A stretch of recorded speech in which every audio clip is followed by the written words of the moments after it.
Kemudian kalian akan mengerjakan LKPD yang akan Ibu berikan. Selanjutnya Ibu akan membagikan LKPD ini. Kalian akan mendiskusikan pada kelompok kalian ya.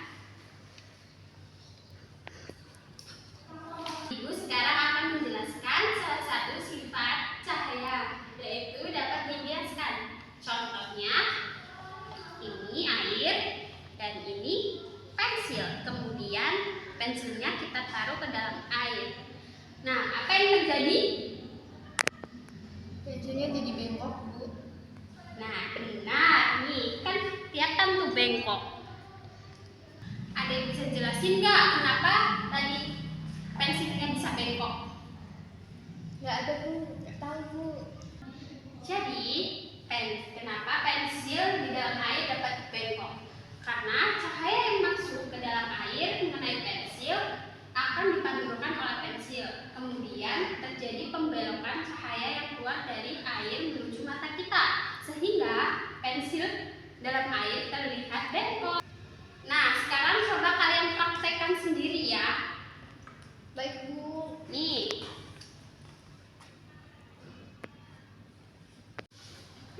Apa ya sebenarnya?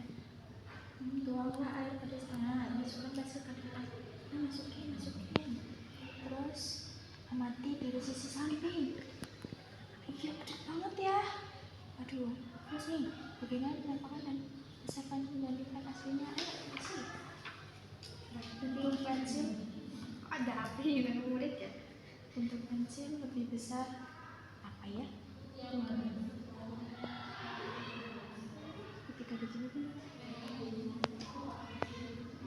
Ketika di dalam air. Ini aja. Kesimpulannya.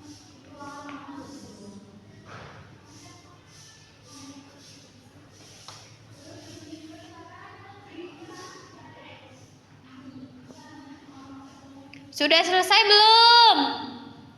Sudah, Bu.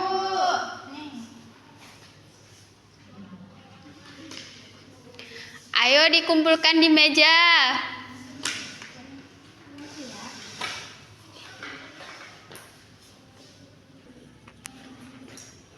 Sudah selesai? Baik, silakan duduk. Selanjutnya, kalian akan mempresentasikan hasil diskusi kalian. Coba setiap perwakilan dari kelompok kalian maju ke depan untuk mempresentasikan. Coba kelompoknya Nani maju ke depan. Ayo Nani maju ke depan untuk mempresentasikan hasil diskusi kalian.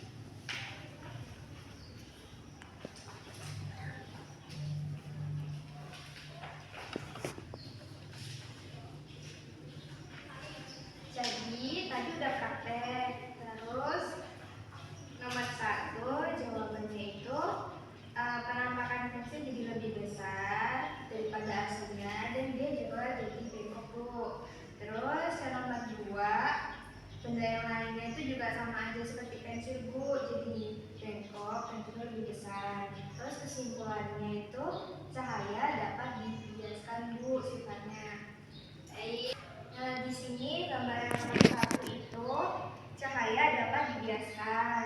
Yang nomor 2 cahaya menembus benda bening. Yang gambar ketiga cahaya dapat dipantulkan. Nomor 4 cahaya dapat merambat lurus. Nomor 5 cahaya dapat diuraikan. Dan nomor 6 cahaya dapat membentuk bayangan, Bu. Ya, benar. Sudah, terima kasih. Nani boleh duduk kembali. Tepuk tangan buat Nani ya. Jadi anak-anak, hari ini kita sudah belajar tentang cahaya dan sifatnya. Jadi cahaya adalah sumber bagi kita semuanya. Kalau di bumi ini tidak ada cahaya, maka bumi ini akan menjadi gelap. Kita tidak melihat apa-apa. Kemudian ada sifat-sifatnya, yaitu sifat cahaya. Cahaya dapat merambat lurus, dapat dipantulkan, dibiaskan, diuraikan, dan lainnya. Nah, tadi kan Ibu sudah menjelaskan materi pada hari ini. Coba, apa yang kalian pahami tentang cahaya dan sifatnya? Cahaya itu dapat dibiaskan Bu, terus dapat merapat lurus, dapat dipantulkan, dapat membentuk bayangan, dapat menembus benda bening, dan dapat diuraikan. Ya, benar sekali Nani. Materi kok pada hari ini. Oke. Bagaimana perasaan kalian setelah mempelajari materi pada hari ini? Seneng Bu, happy. Sekian pembelajaran pada hari ini. Kita tutup dengan membaca doa bersama-sama. Coba dipimpin doanya. Duduk siap, berdoa mulai. Bismillah.